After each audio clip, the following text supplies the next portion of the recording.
Welcome to the Birds and the Bees podcast. This is Braxton Dutson. That's the key. People aren't talking about it. Everybody needs to know that porn is not a documentary. It's not like if we don't talk to kids about sex and sexuality, they're not going to hear about it. They're just not going to hear about it from us. They have tons of questions. They just don't know how to ask them. All you have to do is be one chapter ahead. You don't have to know everything. Just one chapter ahead of wherever your child is. All right, it's back to Birds and Bees podcast with Braxton Dutson. I'm your host. I'm a licensed clinical social worker and certified sex therapist in Salt Lake City, Utah. And every episode of this podcast is meant to bring you information from the top professionals in relational and sexual health. And I want you to have all the tools, tips, and tricks that you need to improve your relationship with your partner and feel confident in teaching your children about sexual health and relationships. Today, we're doing that by going part 2 with Stacey Litam, talking about human sex trafficking. The conversation we have in the interview is great.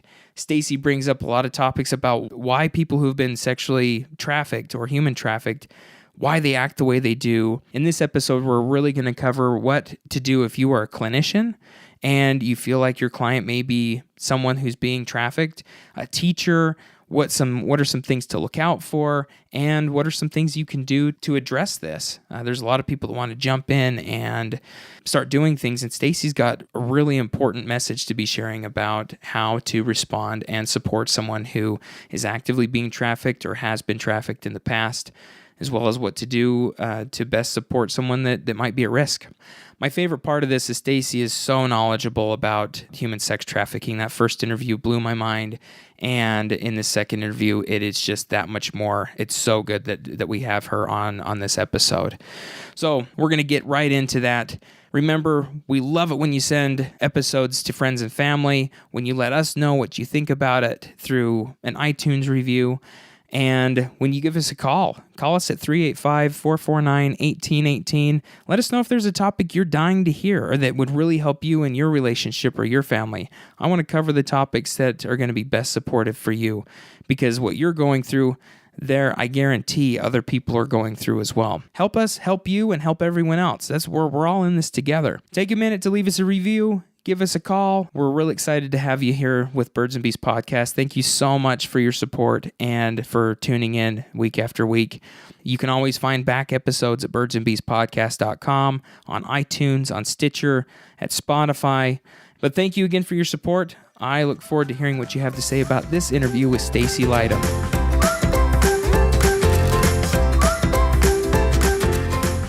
How are you doing, Stacey? I'm doing good. Great to talk to you again. Glad to have you back on the show. So last time we were talking about a lot of the, like a person that has been trafficked, like human sex trafficked, and kind of some of the ways that their brain works, how, you know, they've been recruited, and some of the risk factors, different legislation that's gone through. So we cover a lot of those topics back in the last podcast. What we want to do today is start to explore the signs of sex trafficking, go into a little bit about buyers of sex trafficking, and also different components of control. But really, we want to also help teachers, therapists, parents, anyone that is trying to look for what some of the signs are, as well as how you can address a person that is being trafficked or is or who has been trafficked in the past, and what you can do about it. So, Stacey, let's start into some of the signs of trafficking. Like, what did we start seeing with these kids or these underage students that might be a red flag? Last time we were talking a little bit about how we're looking for this taken process. You know, we're looking for someone that's been taken out of a window, and the Elizabeth Smart, or even in the movie Taken, this big conceptualized thing. But what are some of the signs that are happening day to day that people overlook? Yeah, so a couple of the most common signs of trafficking we see are things like students or children with a controlling older boyfriend. So maybe this controlling older partner can be a girlfriend, but also might take the child to and from different events. You might find that the partner begins to socially isolate them from you as a parent or from their friends. You might find that other signs include exhaustion. You might see self-harm or branding. Branding refers to it's kind of a specific way in which traffickers identify their victims. So they'll actually tattoo or sometimes burn different pictures or signs or even their name on the person themselves. You might find substance use. I think people that are less likely to have access to safe and stable support, housing, for instance, or people with difficulty orienting to time, place, and person. And these are all possible signs for sex trafficking. Yeah, that orientation piece sounds a lot like the exhaustion as well. It's like, where am I? What am I doing? I don't even know. Because they've been they've been forced to do these different sex acts, or working really, really late, things along those lines. That seems to be a big one. And when we're talking substance use, are we talking could it be anything? Marijuana? Are we talking more into harder substances? Do we know? I don't know that we know that for sure. I can speak to my experience, which is, so I work clinically with sex trafficking survivors. I specialize with LGBTQ and addictions, primarily opiates. And I do see a lot of intersection between individuals who have been trafficked, who have had history of substance use. And so I see a lot of people, even some children who have become addicted to opiates through their trafficker, or have met their trafficker by buying opiates from that person. But in children, especially in the schools, you might or might not see that substance use. You might see drinking, but I'm not sure I can speak to that well. Gotcha. Yeah, so there's not really if this substance is showing up, but substance use in general is a risk factor, or can be something to look at and say, all right, we need to address this a little bit more, or really keep an eye out on the student. Exactly. Okay. And when it comes to, tell me a little bit about, as I was reading these research articles, it was most apparent to me that as we're looking for a profile of a person that buys or is a consumer of sex trafficking, really there's not one. I mean, it sounds a lot like white males tend to be at the top of that list, but then at the same time it can be anybody. Do we have who are these people? Yeah, you're exactly right. I think the challenge in identifying these types of people is that they're so heterogeneous, right? So we do see that they tend to be white males, typically between the ages of 30 and 50. They can hold really any kind of job. So they might be non-professional, but they might also be lawyers, dentists, politicians. We have even had cases where police officers and doctors have purchased children for sexual exploitation. So really, it can be anyone. Wow. So it could be anyone. And what I was coming up with, or what I was hearing in these papers, that there's kind of three different categories of these buyers. What can you go over those three different categories? Yeah, so there are three proposed categories for buyers of sex trafficking. So they're situational, preferential, and opportunistic. So a situational buyer is someone who purchases sex with minors due to availability. So this person might already be in an age-appropriate relationship. This person might be married. This person might have a full-time job and be quite successful, but purchase sex with minors because it's available. So it's situational. Oftentimes, this might occur more likely in times of stress. So, for instance, if someone, again, is in a marriage or an adult partnership, but maybe feels disconnected, or might have stress or depression or anxiety, and also fear rejection, they might pursue sex with a child in an attempt to mitigate a sense of rejection. We also have preferential offenders.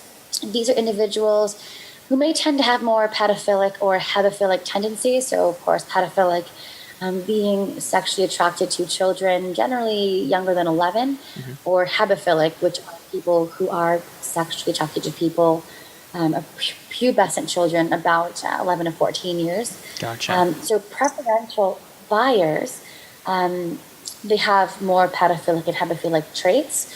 And they also have a sexual preference for victims in a specific market, like, for example, young children or maybe a specific race, ethnicity, things like that. And then we have opportunistic offenders who purchase sex indiscriminately without preference for age. So these people just buy commercial sex, and it might be adults, might be children, might be a combination of both. But it's just kind of whatever you got, I want it. Whatever the opportunity gives. Yeah. Whatever's showing up. But like the preferential, what you're saying there too is like it's not typically anyone who's buying sex trafficking is not a pedophile. Like it's not like, oh, all pedophiles are susceptible to this. It's like that falls more under the preferential category, and then there's two other categories of people that are consuming sex trafficking. Yes, exactly. And so, I think it's really important to differentiate as well that just because someone has pedophilic tendencies doesn't mean that they are buying children for sex. Some people are solely limited to consuming child pornography, and they never cross the lines. And, we don't really have the research yet to say, for sure that people who do this don't do that, or people who overlap these different types of offenses. But it is a subgroup of offenders who purchase children for sex, and they can occur across all different types of other offenders, but they might not be situational, preferential, or optimistic, or they might be. So it's just kind of this growing research.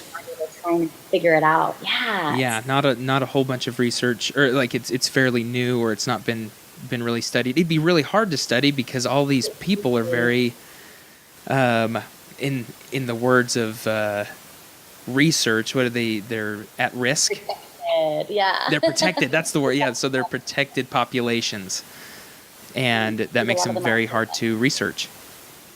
Yeah, and then you think about things like impression management.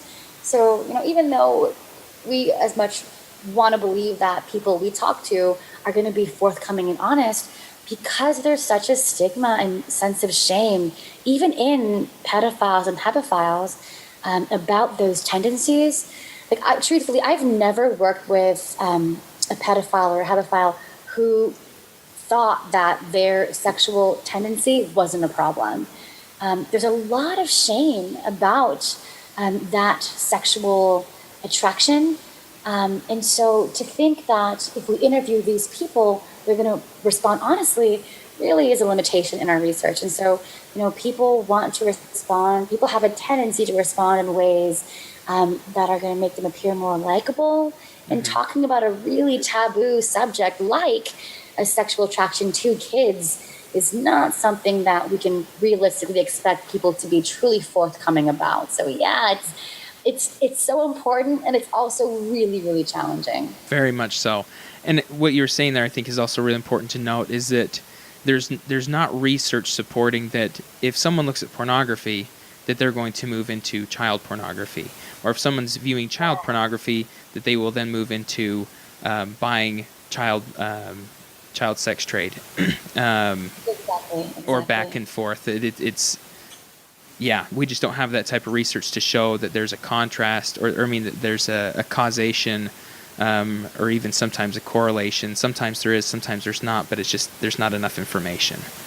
Right. And now that I'm hearing you talk about this, this is way off topic, but my students can tell you that I'm extremely tangential in my teaching. Have you seen any research on child sex dolls as a way to mitigate people with pedophilic tendencies? No, I haven't. I've seen that. That is fascinating, because I've seen the sex dolls that you can buy, like the really expensive, nice silicone, but you can buy them as children. Right. Yes. So that is this new attempt, and again, this is really up and coming, hot off the presses research. This thought that if we provide child sex dolls to people, either who haven't yet offended but have identified a sexual attraction to kids, or people who have offended, can this be a way to satisfy sexual response, which would then prevent them from acting out. But then, of course, we have the behavioral side that says, if you use these child sex dolls, could that then be reinforcing the attraction and then make them more likely to actually offend?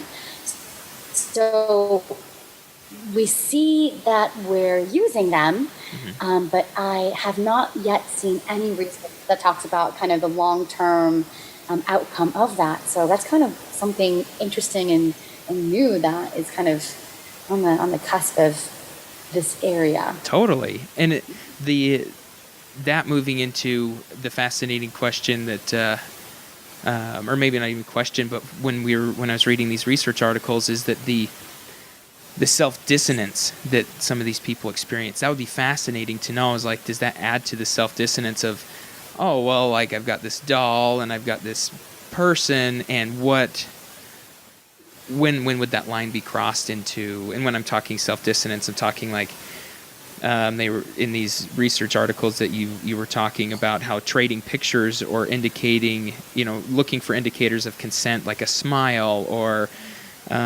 giving them a gift and the person owes them. I wonder if a doll like that would be like, if it could be created and like, oh, like I have this thing and this works out really well for me, or if that would add to the self-dissonance. That's fascinating. It is, yeah, and you raise a really good question, and I'll be excited to stay tuned and see what we find. Yeah, me too, very much. Moving from essentially what a person might be when they're looking for sex trafficking. What are some of the components of control that these kids experience, or that these children experience from someone that is selling them or being their trafficker? So there are three components of control recognized by the TVPA, the Trafficking Victims Protection Act: force, fraud, and coercion. So force refers to things like physical restraint or serious physical harm. So we see ways that people use force in these situations of sex trafficking, to include things like rape, gang rape, physical violence, physical confinement. More recently, I've seen forced drug addictions to things like opiates. We see fraud. So this is really more characteristic in cases of labor trafficking, but fraud is really a trafficker's way to exploit someone's dreams and hopes for a better life. So this one blew my mind. It blew my mind Yeah. when I read about this. I was born in the Philippines, and I have gone back there. Well, it's been a minute. It's probably been over 10 years, but you see true poverty in this country, and it's not unusual for parents in these third world countries to sell their children to a trafficker, believing that the trafficker will then provide access in America where the dreams come true, and get this job for the child where they can then send back money for the parents, or even for adults that they can, fulfill their dreams to be a model or an actress. And so they say, come with me to America and I can get you a job and you'll be wildly successful, and people will want to spend time with you, and you get some money to the family. And then they come to the States, their passports are taken, now they're in a debt with the trafficker, and then they're exploited. So that's kind of the fraud component of this. That's one that hurt the most, though, is that these people are going and they're like, I'm going to send money home to my family. I mean, they're going to like, it's so heartbreaking. Like, maybe they're not out there to be like, oh, I want to be the next model, but they're like, if I could send home $200 a month, or if I could send home this, like, I'll pay off the debtor, I'll pay this, we'll have that, we'll make things better, I'll be able to return. And it is heartbreaking, that fraud part of that control. It is. And, in some cases, yes, the trafficker might know the parents and might send money back. It might send a little bit of money back, but that person is providing service under force, fraud, or coercion for the benefit of a third party. So it is considered human trafficking. And then we have coercion. This is the third component of control. These are characterized by threats of physical harm or threats of physical restraint. Threats may be towards parents or partners or friends. Pets also can be, there can be threats to harm to pets. So these three things in combination are the modes of control that many traffickers use to obtain compliance in their victims. That being said, it's also important to note that not all trafficked persons experience physical suffering. So some are trafficked by their partner, who they truly love and feel connected to, and then that partner, after grooming them, turns around and says, well, if you really love me, you would do this. And then it becomes this kind of emotional type of response to maintain the relationship that might not include, the beatings and the physical violence. It could be subtle, like, I will leave you if. Oh, gotcha. Just that fear of being left, or that losing the relationship, or feeling like they've got to show the love, kind of what we talked about last time, but feeling like you have to be, or to show the love that has been shown to you in whatever capacity that is. It doesn't have to involve physical beatings. Exactly. And these are kind of the components of controlling, right? Mm-hmm. And in the context of control, I think that's really important to identify, like, these contexts of control versus the components of control. I was reading that the resiliency, the grooming, and the components of control all play into what I understand to be how someone can, how affected someone is by a trafficker. Am I understanding that correct? Yeah, you are exactly right, Braxton. Gosh, you're good at this. I like talking with you. I like that you're on Birds and Bees as well. This is fun. I'm glad you sent me all these research articles, because I was reading through them and just fascinated. I mean, there is so much in here that is like, oh my gosh, I'm learning so much, and I'm so excited to share this with everybody. It is, it's exciting, and because my area of specialization is sex trafficking and addictions and rape myth.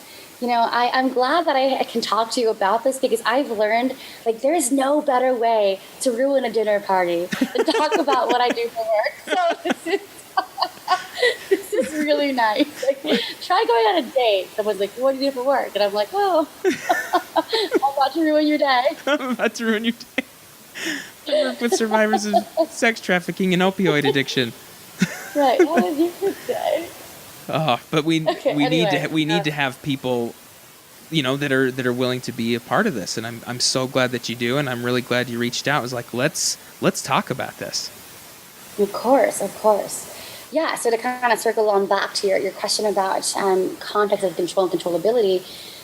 So there are different things traffickers look for that would determine whether someone is or is not able to be easily controlled. And so, imagine as a trafficker, you're going to want to target someone who has, low self-efficacy, who's disconnected from people, and who doesn't have a lot of social support, not a lot of supervision at home, because those types of people are going to need attention, they're going to need affection, they're going to need support.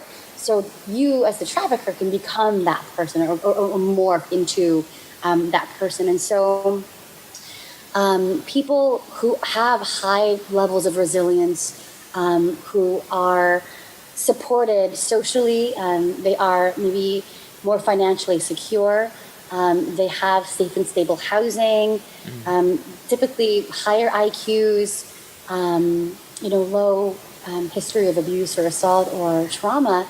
These people tend to be more challenging to control, and a trafficker will be less likely to invest their time in someone that has greater resilience compared to someone who would be easier to control. And so I know one of the stories that I've heard in the ways in which some traffickers will find someone that they feel would be easily controlled is this. So let's say you have 3 girls walking in a mall. The trafficker is not going to approach the prettiest one, and the trafficker is not going to approach, let's say, the least prettiest one. The trafficker is probably going to approach the one like in the middle. And oftentimes they'll say 3 things. They'll say, "You're so pretty."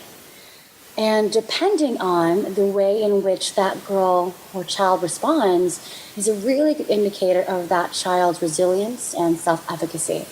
So if that young girl hears someone, a stranger, say, "You're so pretty," and she says, "All right, bro, like, move on," that person knows, like, she's not going to be someone who's easily controlled, right?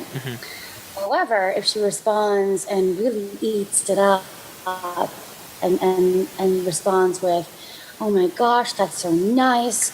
How kind of you to notice. You know, I really feel connected to you. You really see my value," then that person becomes a greater target because she's easier to be controlled, because she has clearly, you know, a lower level of self-efficacy, self-esteem, support, things like that. So those are a couple of the things we look for. Definitely. And that goes back into something we covered in the last episode of kind of building that trauma bond from the trafficker, someone that he approaches and you know, starts the ensnaring process of, like, exactly what you just said, like, "Oh my gosh, I see that you need reassurance that you're pretty and all these other things, so I can become that," and then moving into creating the dependence, separating from family, taking control, and essentially making them do things that you know, in order to show the love, or that they've already created this indebtedness to create that dominance. And that's amazing that 3 words can help them read how easily someone's going to be able to work through the dependence process. Exactly. And it might be, you know, a different thing, but what they're really doing is trying to gauge the response, and whether that response is an indicator of openness. So how willing is this child to letting it into their life, or how willing is this child to you know, connect with me because they need someone to be affectionate to them, or they need someone to provide support and love and connection. Definitely. And so as we start to see people that are in this experience, say that you're a teacher and you're going, "Okay, I'm noticing that things are off with this student, and she's showing some of these signs." You've got someone that you know, she's super tired, or she's got, you know, a significantly older partner. She's got a couple of these risk factors, or he does, and we want to start providing support for them. What are some of the things that we can do, or even as a counselor, what are some of the things that we can start doing to best support someone that's either been through sex trafficking or is currently in the state of trafficking? Yeah. Oh, that's such a good question. I know it's a loaded, big question. It's not at all. I think it's really important. I appreciate that you brought that up. I think regardless of whether you are a teacher or a parent or a counselor or a therapist, the best way to support someone who has been trafficked or is possibly being trafficked is to believe them, and to validate whatever emotion or experience that they're telling with you or they're sharing with you. You know, I think that a lot of times children don't report their situation because they're afraid they won't be believed, or they're afraid of retribution from the trafficker.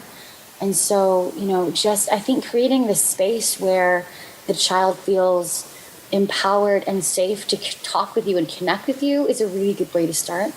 One way that I will screen for not just sex trafficking, but also history of abuse, is what I call general to specific.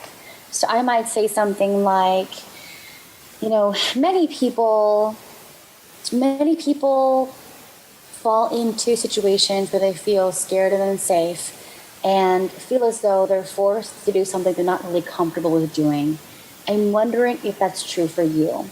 So now you're giving that person permission to share with you something that you've already kind of described, which can be a really great way to kind of see if they're willing to share that with you, if it is something they're experiencing. I think that's a really good place to start. I really like that, the way that it does become general. So instead of saying, "Oh, a lot of people go through this," it's like, some people that have experienced this tend to experience this. And Exactly. I wonder if that's something that you've done, because this is typical. Yeah, and especially when thinking about how, we tend to see children who are trafficked by older individuals. You could even frame that from a partner relational scenario. So you could even say some people love their partners so much that they feel forced to do things to help them that they're not really comfortable with doing. I'm wondering if that's true for you, and see if that might be about it. Because then that allows them to interpret that and see what's gone on with them before. Because like, yeah, I do love this person, and I am doing something that is out of my comfort zone or I don't like doing, but I'm doing it for them. Exactly. And I think, when I think about teachers and I think about, a K through 12 situation where, you have a lot of students, and, maybe you see a student who has a hard time staying awake in class. Maybe they are interrupting, maybe they're leaving the classroom, maybe they're having a hard time paying attention. I think it's really easy to perceive that as, ADHD or another, defiant type of behavior. But those very same behaviors are also indicators of people who have been trafficked. And so, encouraging teachers to expand their lens and their worldview of what else could be happening here might be an empowering way to help teachers consider what else might be happening, instead of just thinking, well, this child is defiant. And from what I understand, with people, with these kids that are being trafficked, actively being trafficked, because there's a lot of risk involved with telling or someone finding out, someone could be hurt. There's a lot of deniability that seems to happen. And I'm wondering if a teacher is curious about this, or a therapist is suspecting that something like this is going on, is it appropriate to approach the person asking these questions? And if they say, nope, everything's fine, I mean, do you have any suggestions on how to continue from that? So I think, one of the things that I encourage people to do is if they're in the case where they feel as though someone they know is being trafficked, it's really important not to force that person to leave, because that could be really dangerous, not just for the child, but also potentially for that child's family, or for that child's friends, or that child's well-being. And so a lot of times children who are trafficked don't report or tell us things are fine because they feel as though they're protecting someone or people they love. So a couple of things you can do is to kind of assess their stage of change. So it's important to consider whether or not the child has awareness even that what they're experiencing is wrong. Like, does the child have the language to understand that what is happening to them is trafficking? This is not okay. So these are kind of things to think about. But even just connecting them with the human trafficking hotline, which is 1-888-373-7888. This is a free 24-hour, 7-day-a-week hotline that you can use as a teacher, as a counselor, but also as a victim survivor to kind of report what's happening. And it's even great, even if you're not sure that it is happening in your student, report it anyway, because it can be a really wonderful resource to have, and can create a file for that child that says, well, someone else was concerned, so the next time someone else calls, there's already kind of this history of concern towards this individual. What was the number again? 1-888-373-7888. And what was the last four again? 7888. 7888. Okay. It was always throwing me. I was like 1-888-373-7888. It's like, whoa, Exactly. lots of eights. That's cool. Easier to remember as I see that down on paper. I'll put that in the show notes as well. Perfect. But being able to, so that's a great resource. I've also heard that Shared Hope International, as well as the Polaris Project, they have resources. Phenomenal. You what? Yeah, those are really, really great resources as well. Yeah, so we've got these different resources that we can use, and I really like that forcing them out is not the way. And if you're struggling with the thought of, well, how can I leave some person in this area, and you're trying to take all this on yourself, or why don't they just leave because I'm here to help them. I encourage you to go back and listen to that first episode that me and Stacey just did, because that covers a lot of the dangers, why people stay, why there is, all the different neurological and complicated issues that someone is going through as they are being trafficked. And it's not as easy as 1, 2, 3, walk away. But one of the main things being that they need to have access to safe and stable housing, and before they can even start doing like safety planning or emotional regulation. Because if they're being promised something or given something that is meeting their basic needs, such as food, water, shelter, protection, walking away from that, knowing that there is going to be the opposite of that, you can't even create a safety plan or an emotional regulation process because they're not safe. Yeah. You're exactly right. When I think about some of these cases where, a survivor, an adult survivor, is living with her trafficker, his trafficker, or their trafficker. And, people, because we're so good-natured, think, well, I've got to save them. It is my responsibility to make sure this person is no longer in that scenario. And the sad fact of the matter is that sometimes trafficked people don't want to leave their trafficker. Sometimes people don't believe they're trafficked, or they think, well, it's not so bad because I love him, because I do get some needs met. And there becomes this kind of rationalization process where they think, well, it could be worse, or they truly are falling to the neurological changes that affect different parts of the brain that make them unable or make it really difficult to experience things like rational thinking and the ability to advocate for oneself or make these pragmatic choices. So it very much is kind of a complex combination of situations. Mm-hmm. Very much so. And as a therapist, what are some interventions that we can use? If therapists are listening, what are some interventions that we can use to support someone? Say they've been out of trafficking, individuals that maybe you're working with. What are some of the methods that you use to help support a client to continue working through the trauma and everything that they went through? Yeah, when I think about my survivors who have done the best in therapy and counseling, the work has really been relational. Like, the work has really been in honoring that person's experience and really helping them to work through that shame and stigma.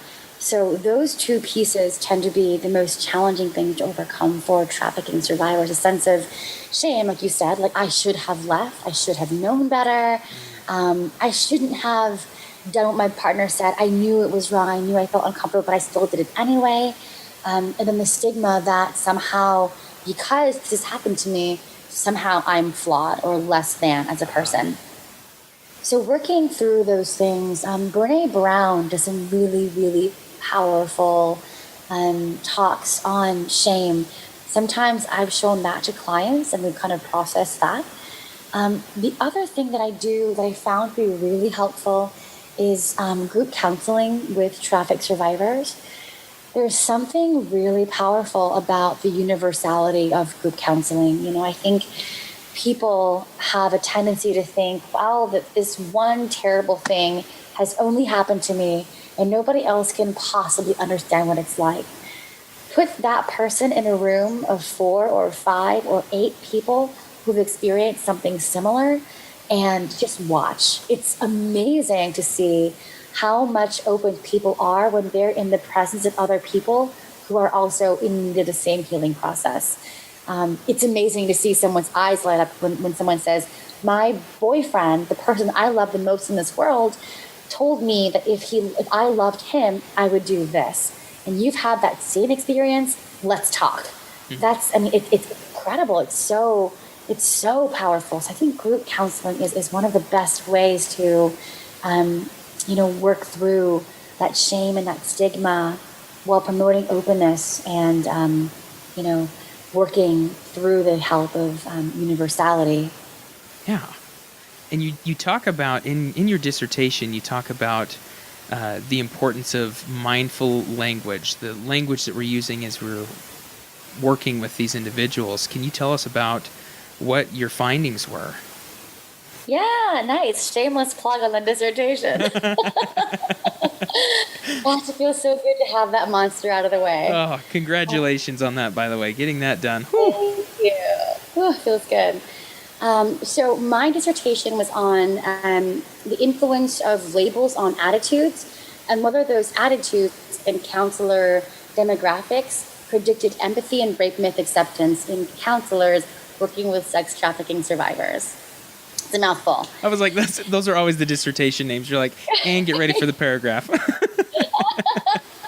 Well, those are so if you're considering a PhD and you're thinking about your study, the more specific you are, the better. And you just want to get this bad boy done, right? The best dissertation is a done dissertation. So pick something really small and specific. That's my advice to you. Good to know. Doctors. But long story short, what I wanted to do was see whether the labels we used influence our attitudes about the client and our empathy and rape myth acceptance. So, in a nutshell, when we label our clients prostitutes, we are more likely to afford less empathy towards them, and we are more likely to have higher rates of rape myth acceptance. Conversely, when we label our clients a more strength-based term, like sex trafficking survivor, that term in and of itself promotes the empathy afforded to the client and decreases the rape myth acceptance we experience towards them. So just being mindful of the language alone is something that can be really powerful in practitioners working with this population. Wow. So really understanding that when someone's coming to you, that we're not using simple terms, that pop culture terms, prostitution, like, oh, how did you, but knowing that it's, what would you end up saying, like survivor of sex trafficking? Yes, sex trafficking survivor. Sex trafficking survivor. Things along those lines make the world a difference in ourselves, let alone in the people we're working with. Yeah, and, the term prostitute in and of itself, it's a label that's already kind of coupled with stigma, right? Like social stigma. And so when we use that word, even with clients, even if a client is self-identifying as a prostitute, it's already kind of pulling in that shame. It's already pulling in this term that socially has been constructed to create a less than or othering perspective about this person or people who do that type of work. So we're already kind of perpetuating this sense of shame that we're trying to dispel as counselors. So we try and avoid that term. Gotcha. So being able to make those terms change around and recognize what our our words are.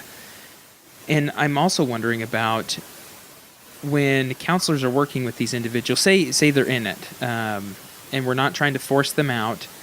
Do you still recommend the general, like, do we just keep doing general to specific until someone ends up changing? Is it like psychoeducation that we use to help people move from like the pre-contemplative stage to the contemplative stage and working through the stages of change? Or what have you seen in that area?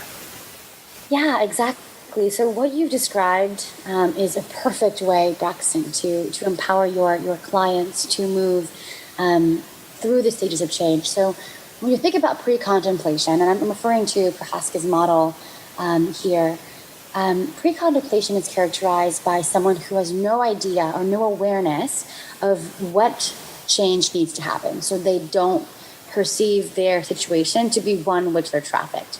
Mm-hmm. And so providing psychoeducation about sex trafficking, what it is, what it might look like, how people become trafficked, the grooming process. These are different things we can use to encourage clients to move from pre-contemplation to contemplation.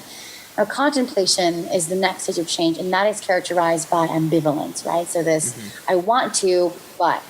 So maybe that I want to, but is I want to leave my trafficker, but I love him. I want to leave my trafficker, but he protects me. He provides food and water and shelter, or medication for my kid, so I can't. And so it's really kind of rolling with the resistance and, empowering the client to make that decision on their own by identifying and amplifying the positives and the strengths. So there are a couple of different ways to support the client. But assessing the client's stage of change, it can be really helpful in figuring out kind of the best steps to help them get to the next process. But sometimes what I do is I just give them a slip of paper with the National Human Trafficking Hotline number. And when they're ready, all we can do is believe they'll use it. And so that's one of the things that even if we're not a parent, or if we think or feel that someone is being trafficked, seeing some of these signs, giving out that number, providing a resource, and just hoping that it will occur, being able to report it so that there's kind of a paper trail, so that when it's reported again or at a different time that they can recognize what has been happening, which can also seem like, wow, there's not a lot that we can do about it, but at the same time, there's so many facets to this. Support needs to be almost a wraparound services, from drug support and mental health, as well as safety protection. There's so much that needs to go into this, that trying to be a rogue, helpful person, like you're being trafficked, I'm going to run in and rescue you, can really cause a lot more damage and problems. It can, and not only for the client, but for the practitioner or the counselor themselves. I mean, you're then, if we take on this, this savior complex, which I think is really easy for us to fall into because we're helpers, then we become more likely to experience burnout and compassion fatigue and, vicarious trauma, because we then put so much pressure on ourselves to save all of our clients that we miss that. We stop meeting them where they are, and we start taking it personally when we can't help, or when our client just isn't ready to receive help. So don't take it personally, and to avoid all that do stuff. Do your best. Yeah, do your best. Don't take it personally. That's kind of a bummer way to. I mean, as much as this is super important information, I think this is the best that we all need to look at, knowing that it's hard to look at, that we can't be everything to one person. As much as we want to say, like, let's go out and stop sex trafficking, one, don't be a consumer of it. Two, be the best that you can be in, like, giving information and being a resource. But as much as we want to be like, all right, let's go do a march and let's go do this, there's not really a fixer for it besides taking away people that buy. So yes, and there are other ways that we can stop perpetuating the demand for sexual exploitation and demand for purchasing people for commercial sex. So when thinking about even just the pornographic industry, that type of activity is perpetuating, male violence towards women. It's perpetuating the concept that women can be people, that people can be, bought and coerced, forced, or, convinced to engage in sexual acts in exchange for money. So keeping in mind that, perpetuating a hegemonic, patriarchal type of society does inadvertently perpetuate the demand for commercial sex. And also, being mindful of this, pimping culture. Before the TVPA, we didn't have the language to say that someone who was benefiting from someone else's work, a third-party person, was really trafficking that person. So before, that was a pimp, right? Someone who manages women and receives the money and sets up dates, that's a pimp. And historically there have been books written about how to be a better pimp, and there have been shows at MTV like Pimp My Car, Pimp My Crib, Pimp My Ride. And it's kind of this glamorization of pimping culture that has perpetuated this form of violence. And so now we have the language to say, well, they're not pimps, right? They're traffickers. They're not prostitutes. They're sex traffic survivors. And so, honoring that language and correcting people who say, that's a pimp, helping them understand that that's not a pimp, that's actually a trafficker. It's a trafficker. So just that point of awareness can be really helpful in dispelling that myth and decreasing demand. Wow, that's really helpful. That was one of the main questions that came up when I posted this question on Facebook too, is people were like, what can we do to help? How can we get it to stop? Like, we're fascinated with this topic, but we just all kind of feel helpless. And I think that that's a really great way of like the language and understanding that let's not continue this culture of people can be bought and sold, and that's a cool thing. Absolutely. Yeah. And I saw that Facebook post and I was admittedly blown away by all the excitement and all the awareness and all the desire for people to get involved. And, I truly believe that baby steps are still steps. And even just connecting with one person and saying, well, that's not a pimp, that's a trafficker, and then helping them understand what that means, like, is powerful, because that person then will go to someone else and provide that awareness to that next person. And so it becomes kind of this bottom-up effort instead of this top-down attempt. And I think the top-down attempts are the ones that we so badly want to achieve because they feel really big and exciting.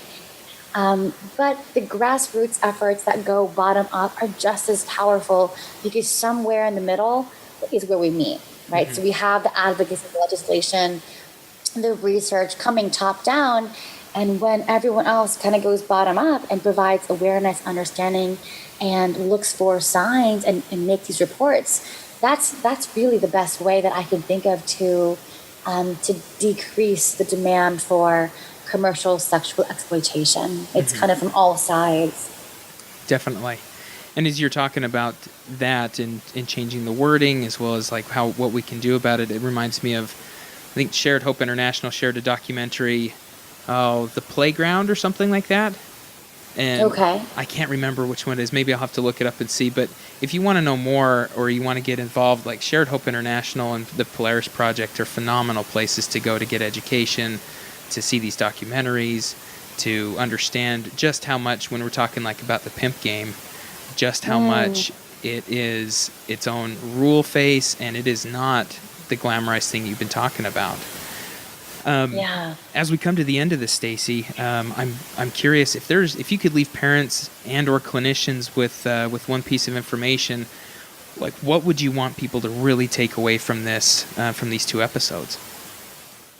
Yeah, I think if you're a parent, to be kind to yourself, to remember you're doing just fine. Get to know your kiddo, get to know what they're doing in their spare time, with whom they're spending time with.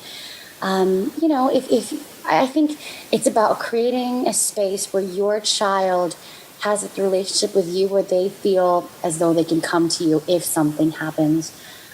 Don't assume that nothing has happened to your child if they haven't said anything. Find ways to give them permission to talk about that kind of stuff. If you're a counselor or a practitioner, I encourage you to engage in what I like to call aggressive self-care. And this is something that, my students really love. I have a student that actually just graduated. His name is Zach. And we used to always talk about this aggressive self-care. And I think, for caretakers, it's really easy for us to think, well, I'll exercise tomorrow. Or I'm really busy, I'll cook for myself, this weekend. And we keep putting it off. Well, that's how burnout happens, right? And so self-care, in the way that I kind of conceptualize this, is the act of investing in yourself completely and without regard for what the other more overachieving parts of yourself think you should be doing. So stopping whatever you're doing that day and getting what you need, whether that's another hour of sleep or some time at the gym, or taking time to, put good food in your body or spend time with your loved ones. Because if we aren't well as helpers and our hearts aren't full, we really have nothing to give the people that we're trying to help. So making sure that our tanks are full too, I think is an important thing. Oh, I love that. Thank you so much, Stacey, for being on Birds and Bees podcast. This has been so enlightening. It's been a pleasure. Thank you for having me. Yeah, most definitely. And as things come out, we need to get back together and continue on with this conversation because it's such an important conversation to have. Absolutely. I'd love to. All right. Well, thank you again for being on. And if you guys have any questions for Stacey, how can people get a hold of you? You can use my email, which is s.litam@csuohio.edu. csuohio.edu. Yes. All right. Well, thank you again so much, and we will see you guys all in the next episode. We're glad that you tuned in. Great. Bye, everyone.